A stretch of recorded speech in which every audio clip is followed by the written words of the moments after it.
नाब ने कौमी assembly secretariat में खिलाफ ज़ाब्ता भर्तियों पर इंक्वायरी का आगाज़ कर दिया। इस पर हम बात करेंगे डॉन न्यूज़ के रिपोर्टर अब्दुल्ला से। अब्दुल्ला, बताइएगा ये इंक्वायरीज जो स्टार्ट की गई हैं कब हुई हैं और कौन सी जो भर्तियां हैं वो खिलाफ ज़वाबित थी?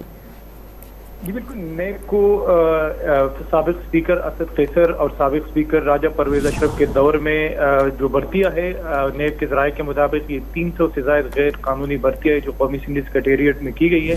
इस पर शिकायत जो है वो मौसूल हुई है, जिस पर कौमी इत्तेसाक ब्यूरो नेब रावलपिंडी ने बाकायदा अब इंक्वायरी शुरू कर दी है। नेब ज़राए ने तस्दीक की कौमी असम्बली से गुज़िश्ता 5 सालों का रिकॉर्ड जो है वो तलब किया गया है। नेब को इन भर्तियों के हवाले से शिकायत मौसूल हुई थी। रिकॉर्ड मौसूल होने के बाद इंक्वायरी को आगे बढ़ाया जाएगा।